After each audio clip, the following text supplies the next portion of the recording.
Assalamu alaikum and Bismillahir Rahmanir Rahim. My name is Tanveer Tara and I am lecturer medical laboratory technology at Sarhad University of Science and Information Technology.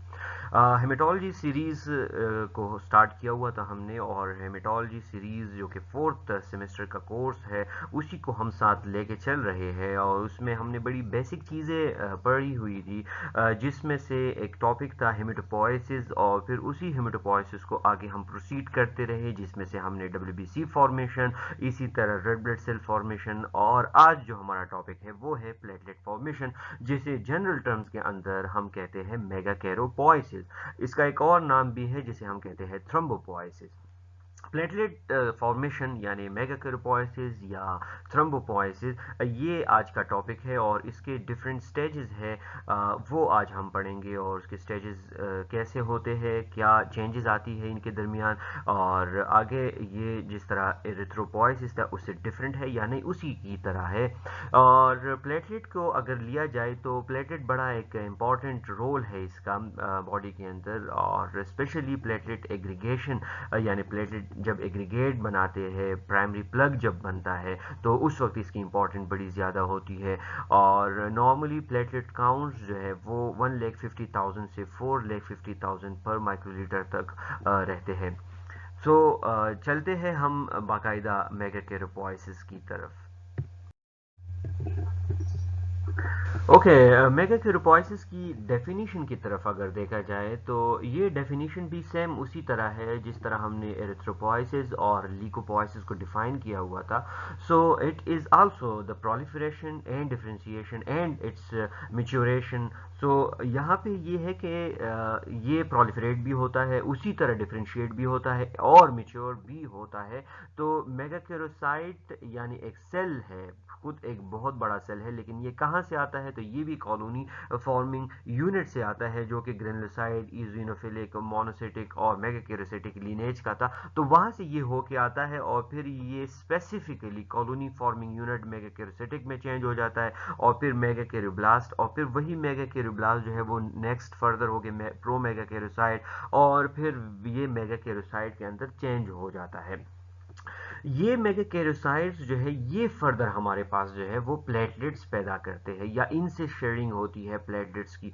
तो यहाँ पे इसीलिए कहा गया है कि it is the proliferation, differentiation and maturation of megakaryocyte. तो ये मेगाकैरोसाइट से ही इसकी प्रोलिफरेशन या मैच्योरेशन होती है। लेकिन यहाँ पे एक चीज समझने की क्या है कि मेगाकैरोसाइट्स के बाद इसकी जो प्रोलिफरेशन हो रही है या श्रेडिंग हो रही है तो वो डिफरेंशिएट हो रहे हैं। लेकिन जैसे हमने एरिथ्रोपोइसिस में पढ़ा था कि बिल्कुल एक स्पेसिफिकली एक सेल रेगुलेट हो रहा है, प्रो एरिथ्रोब्लास्ट है, उसके बाद बेजोफिलिक चल रहा है, उसके बाद उसमें हीमोग्लोबिन पैदा हो रहा है और उसके बाद न्यूक्लियस जो है वो निकल रहा है। तो यहाँ पे थोड़ा सा डिफरेंट है, ये उस तरह कन्वेंशनल तरीके से नहीं हो पा रहा। यहाँ पे ये तो तीन सेल्स तो बना लेता है जैसे कि मेगाकैरोब्लास्ट, प्रो मेगाकैरोसाइट और फिर सबसे बड़ा सेल जिसे हम मेगाकैरोसाइट कहते हैं। लेकिन उसके बाद इसके अंदर थोड़ी सी चेंजेस जो है वो आना शुरू हो जाती है, वो डिफरेंट रहता है। तो अगले स्लाइड के अंदर हम यही चीज जो है वो डिस्कस करेंगे। ओके, यहाँ पे अब हम इस चीज़ को समझने की कोशिश करेंगे कि क्या प्लेटलेट्स जो है वो रिवायती अंदाज के अंदर मैच्योर होता है या नहीं। तो पहली बात ये समझने की है कि जैसे पिछले स्लाइड के अंदर हमने यही कहा कि हमारे पास तीन बेसिक स्टेजेस है, मेगाकैरोब्लास्ट, प्रो मेगाकैरोसाइट और उसके बाद मेगाकैरोसाइट जो कि सबसे बड़ा सेल होता है, ये आ जाते हैं।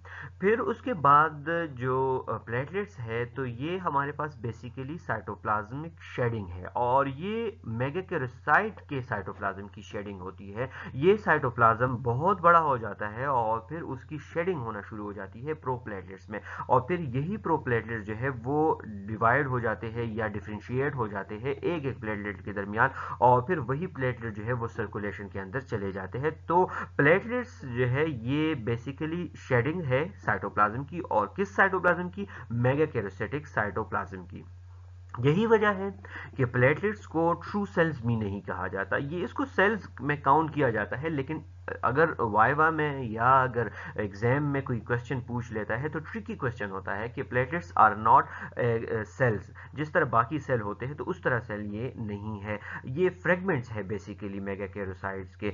और इसको सेल इसीलिए नहीं कहा जाता कि इसमें कोई न्यूक्लियस नहीं है, कोई न्यूक्लियर डीएनए इसके अंदर नहीं होता, लेकिन फिर भी इसके अंदर माइटोकॉन्ड्रिया या माइटोकॉन्ड्रियल डीएनए जो है वो मौजूद होता है। लेकिन जो सॉलिड न्यूक्लियस होता है जिसके हम डिस्कस कर रहे थे तो वो न्यूक्लियस इसमें नहीं होता, और इसी वजह से इसको हम सेल नहीं कहते। बाकी इसका प्लेटलेट का अपना एक स्ट्रक्चर है, जब इंशाल्लाह आगे हम इसको डिटेल क्लासेस में डिटेल के साथ पढ़ेंगे फर्दर क्लास में, तो इसकी अपनी एक स्ट्रक्चर होती है, बहुत सारे एंजाइम्स इससे रिलीज होते हैं, तो ये उसमें डिस्कस करेंगे क्योंकि आज का टॉपिक हमारा है प्लेटलेट की फॉर्मेशन। अच्छा, इसमें एक और भी बड़ी मजे की बात है और उसको कहते हैं एंडोमाइटोटिक रिप्लिकेशन। एक चीज तो हमारे पास ये हो गई कि हमारे यहाँ पे तीन डिफरेंट स्टेजेस में ये डिवाइड हो रहा था। एक को कह रहे थे मेगाकैरोब्लास्ट, दूसरा था फिर उसके मेच्योरेशन हो जाती थी और डिफरेंशिएट हो जाता था प्रोमेगाकैरोसाइट के अंदर, और फिर वही प्रोमेगाकैरोसाइट जो है वो फर्दर डिवाइड हो जाता था मेगाकैरोसाइट में, और फिर मेगाकैरोसाइट जो है वो एक बहुत बड़ा सेल बन जाता था और उसमें साइटोप्लाज्मिक शेडिंग होती थी, और साइटोप्लाज्मिक शेडिंग जैसी ही हो जाती थी तो प्रोप्लेटलेट्स प्रोड्यूस हो जाते थे, और उन्हीं प्रोप्लेटलेट से जो है वो प्लेटलेट प्रोड्यूस हो जाते थे।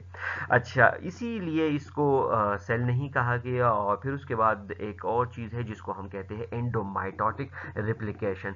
सो एंडोमाइटोटिक रिप्लिकेशन क्या चीज है कि it is a process in which DNA replication and expansion of cytoplasmic volume occur but not cellular division, कि इसमें साइटोप्लाज्मिक तो बड़ा हो जाता है, ठीक है, लेकिन उसकी कोई रेप्लिकेशन नहीं होती। तो यहाँ मेगाकैरोसाइटिक में ये भी एक स्पेसिफिक अमल होता है कि यहाँ पे न्यूक्लियस जो है वो मेंटेन रहता है, उसके अंदर जो है वो 8 से 32N तक चला जाता है, यानी प्लॉइडी होती है इसके अंदर, और फिर वही जो साइटोप्लाज्म है वो बड़ा होने लगता है, और जैसे ही बड़ा हो जाता है तो तब उससे प्लेटलेट की शेडिंग जो है वो होना शुरू हो जाती है, प्रोड्यूस होना शुरू हो जाती है।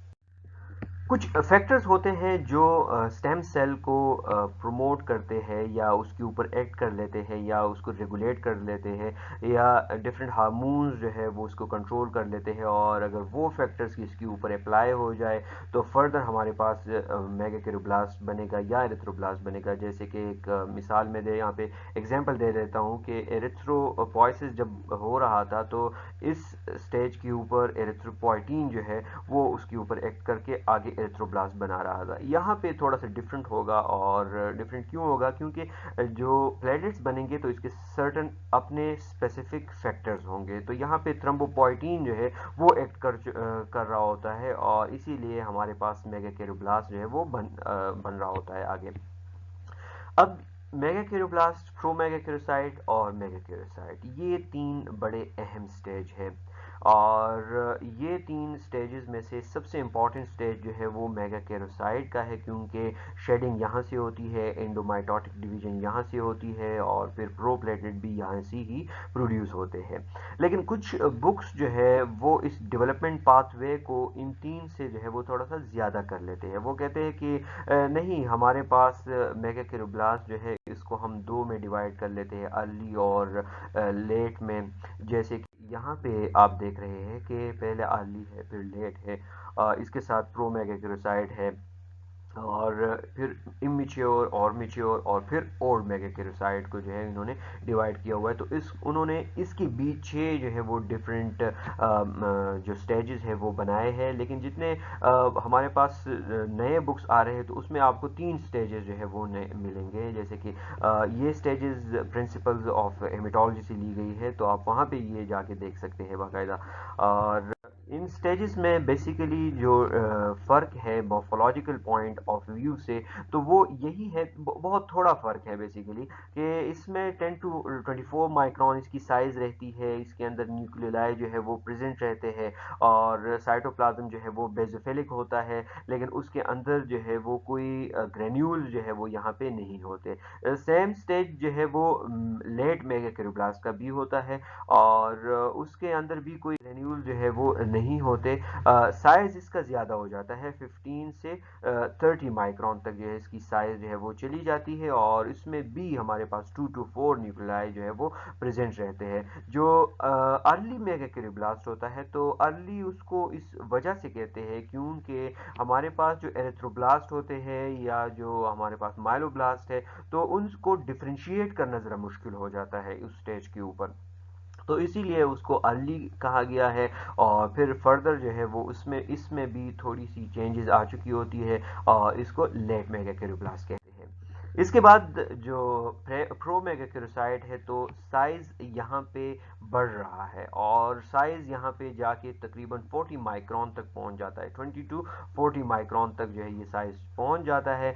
और इसके अंदर जो है वो न्यूक्लियाई जो है वो 8 से लेके 32 न्यूक्लियाई जो है वो प्रेजेंट रहते हैं, क्योंकि पहले भी मैं बता चुका हूँ कि यहाँ पे पॉलीप्लॉइड ही होती है, और ये न्यूक्लियाई जो है यूजुअली एक बड़ा सा मास जो है वो बना लेते हैं, और यहाँ पे फिर ग्रेन्यूल जो है वो हमें नज़र आना शुरू हो जाते हैं। The cytoplasm begins to show numerous granules, और ये जो ग्रेन्यूल्स है ये पिंकिश कलर के होते हैं, पिंकिश अपेयर्स जो है वो देते हैं, और इनके जो ग्रेन्यूल्स है वो क्या होते हैं कि material look deep blue, the cytoplasm appear pinkish while the granular material deep blue, के जो साइटोप्लाज्म है वो पिंकिश होता है, जबकि जो ग्रेन्यूल्स है वो हमारे पास डीप ब्लू कलर जो है वो दे देते हैं। प्रो मेगाकैरियोसाइट के बाद इमेच्योर मेगाकैरियोसाइट, और यहाँ पे साइज जो है वो और ज़्यादा बढ़ रहा है, और साइज जो है वो 20 से 50 माइक्रोन तक जो है वो पहुँच जाता है, यानी 20 से 50 के रेंज के लगभग होता है ये। और यहाँ पे क्या होता है कि the nuclear mass is somewhat compacted in appears as a single large structure. जिस तरह पिछले वाले सेल के अंदर मास बन रहा था, इसी तरह यहाँ पे भी वो मास जो है वो हमें शो हो रहा है, और न्यूक्लियाई जो है वहाँ यहाँ पे स्टिल रिकग्नाइजेबल होते हैं। सो यहाँ पे एक और सिस्टम होता है जिसको हम कहते हैं डीमार्केशन मेम्ब्रेन सिस्टम।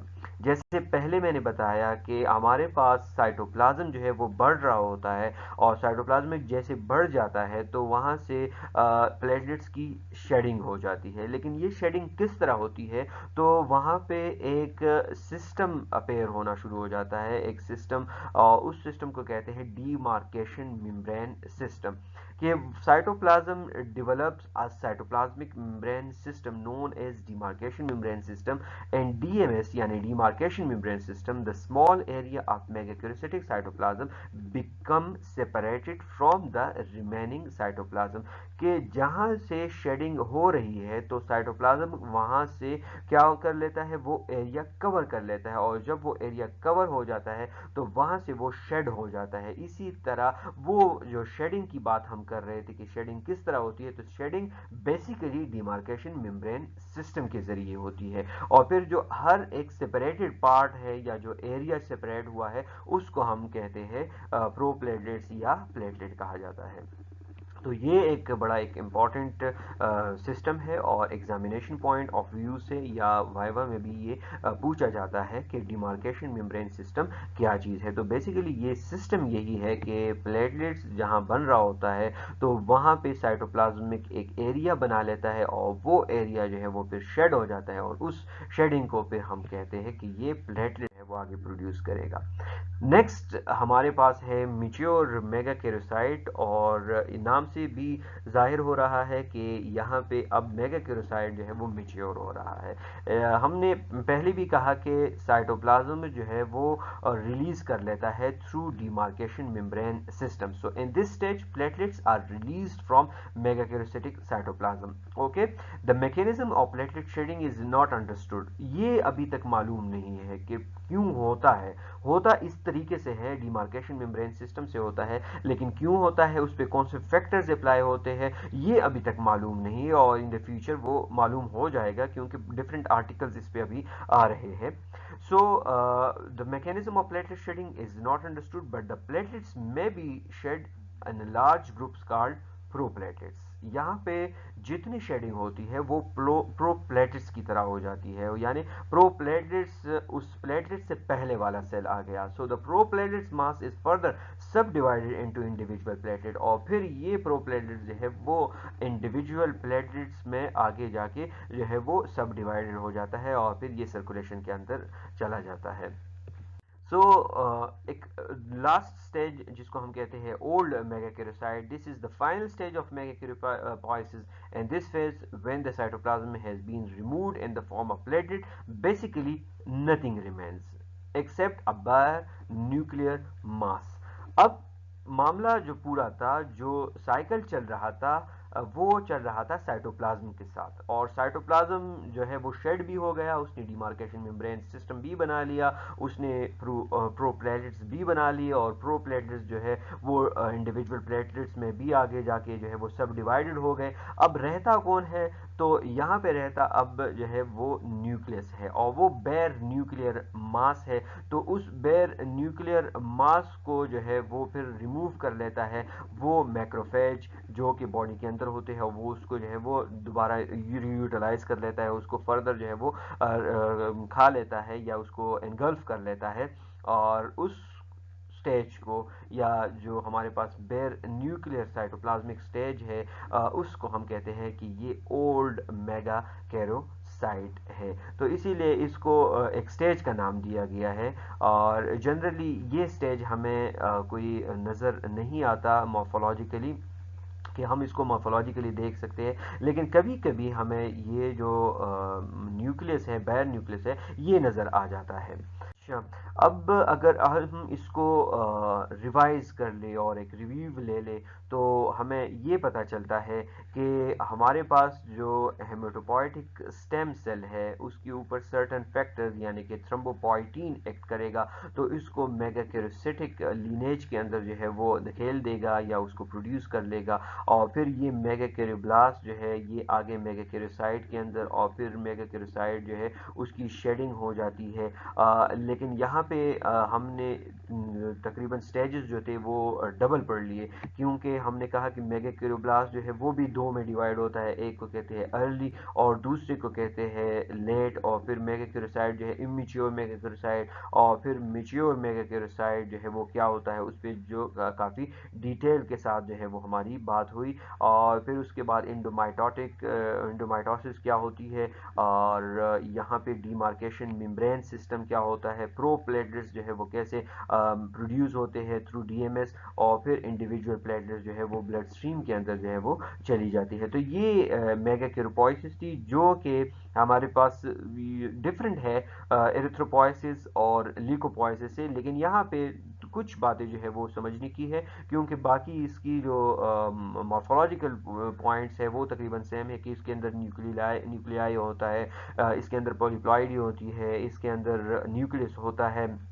और इसके में ग्रेन्यूल जो है वो पहले स्टेज पे नहीं होते, लेकिन फर्दर ऑन जो है वो ग्रेन्यूल्स जो है वो प्रोड्यूस होना शुरू हो जाते हैं, ब्लूइश ग्रेन्यूल्स, और पिंकिश साइटोप्लाज्म जो है वो फिर आगे जो है वो शेडिंग इख्तियार कर लेता है। तो ये तकरीबन पूरा मेगाकैरियोपोइसिस के बारे में था, और उम्मीद है कि आप लोग समझ चुके होंगे। तो यही मैं इस हेमेटोपोइसिस को कहता हूँ कि यहाँ पे इसकी एंड हो गई है, और इंशाल्लाह नेक्स्ट जो हमारा लेक्चर होगा वो होगा अब रेगुलेशन ऑफ हेमेटोपोइसिस के ऊपर, कि हम तो ये कह रहे थे कि एरिथ्रोपोइसिस आगे जाके रेड सेल बना लेता है या ल्यूकोसाइट जो है वो वाइट ब्लड सेल बना लेता है, लेकिन क्यों बनाता है, और ऐसे कौन से फैक्टर्स है, ऐसे कौन से ल्यूकीन्स हैं, इंटरल्यूकीन्स है कि वो उस चीज़ को मजबूर करते हैं। तो उस पर भी हमारा एक लेक्चर जो है वो रहेगा इंशाल्लाह इन फ्यूचर, इस वीक या इंशाल्लाह नेक्स्ट वीक जो है वो मैं अपलोड करूँगा। इसको आप देख लें एग्जामिनेशन पॉइंट ऑफ व्यू से, इसमें काफ़ी चीज़ें थी। सो अपना ख्याल रखें। Thank you very much. अल्लाह हाफिज़।